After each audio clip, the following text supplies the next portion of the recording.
everyone, Devin Owens with the Garrett Music Academy here doing our weekly vlog. I apologize for my voice, it's a little gravelly, I'm just getting over a cold, but I wanted to make sure I got this video out to you all this week because I reached out to a bunch of the teachers here just to ask, hey, do you have any tips for people that are just getting started for the first time? And they came back with a bunch, okay? So I have a couple for you here today. So let's just go ahead and dive in. Some of them are tips that are instrument specific, some are a little more broad and generalized. So let's take a look.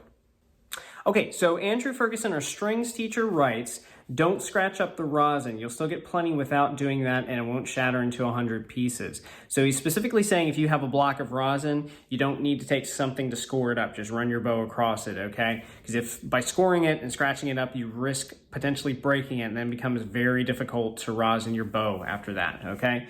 So, and then his other recommendation is don't tune with the pegs until someone has shown you how. They're tapered and have to be gently screwed in as you tune. That's very true. I've been a guitar player for a long time and tuning guitars are pretty easy, but tuning a violin or cello or viola is very difficult, okay? And a lot of teachers don't recommend that students do that for a very long time until they've had several lessons showing how to do it. You can break a string or potentially damage the instrument, so just don't do it until you know how to properly do it.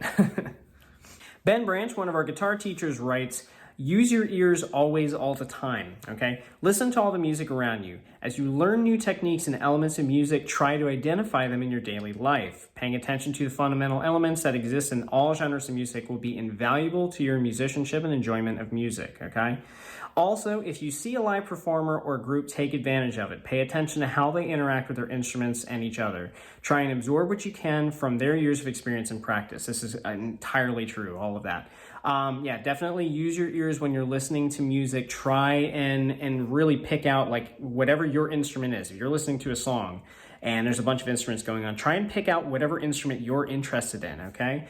And especially if you go to a performance and you see, you know, a musician that you really like, watch them, watch what they do, okay? Get on YouTube, that's what YouTube's for. Find videos of these people playing live music and try and get some ideas from what you're seeing and hearing from them, okay? That's always a great idea. I do that all the time with drummers especially, and just try and watch them and pick up, you know, little tips and techniques from what they're doing. Okay, Bill Resnick, one of our piano teachers here, has a suggestion. He says, do not look at your hands. Stay engaged with the music you are learning. The best trick is to have all the notes for the passage under your fingers and do not let your fingers fly. Keep your fingers engaged on the keys. Practice slowly and precisely in perfect time, then gradually increase speed to the correct tempo. That's entirely true. I'm not a big piano player myself. I've never taken any formal lessons or anything, but I understand how that would be a really good idea, just to keep your fingers in one spot, and it just gets you into some good habits early on instead of constantly looking at your hands while you play. And then the last thing he said there, practice slowly and precisely in perfect time, then gradually increase speed to the correct tempo, is entirely true for any instrument. I can't tell you how many countless times I have told my students, play this slowly. When you're learning a new technique or new thing, don't try and play it fast right off the bat, okay? You're not gonna get it. And you will never get it if you try and play it at the speed that you heard it or had it demonstrated to you, okay? You have to start out slow and work up in tempo. That's the only way that you will get it down. If you try and play it at, you know, a fast speed, you'll never get it. You'll never learn it. It'll just take you forever, okay?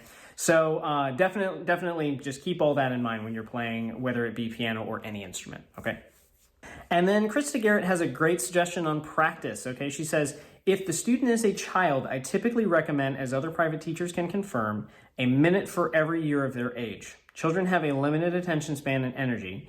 There is so much in this world demanding their mental resources, school, sports, hygiene, nutrition, and developing social skills and manners.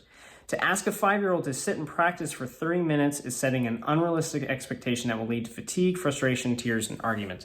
Very true.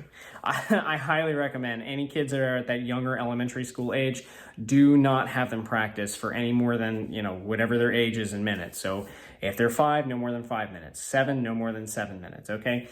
Because they won't be able to focus on it. So if you have a kid sitting there for that time, after you get beyond that, you know, certain amount of time, they're not focused on it anymore. They might still practice it. They might look like they're practicing, but they're not getting anything out of it. So don't even bother, okay? So I usually recommend, if I have my students that are at around that age working on 2 to 3 different things, you know, just spend 5, 6, 7 minutes, whatever it is, on that one thing, okay? And then move on to the next thing. All right, that's what I always say to do. The only thing that I would say is once kids get into like that high school age, 14 to 17, something like that, their attention spans tend to do a little bit better. So they might be able to put in a longer practice session, but definitely that younger elementary school age, don't bother because it won't work. So keep that in mind. So I hope that something here was helpful for you. I hope that you can put that into your own practice or perhaps your children's practice. If you have any questions about that, feel free to shoot us a comment and we'll get back to you. And if you're a teacher and you have a suggestion yourself, shoot us a comment on that as well. We'd love to hear it. So I hope you all have a safe and happy week, and I will catch up with you on the next one. Until then, keep playing.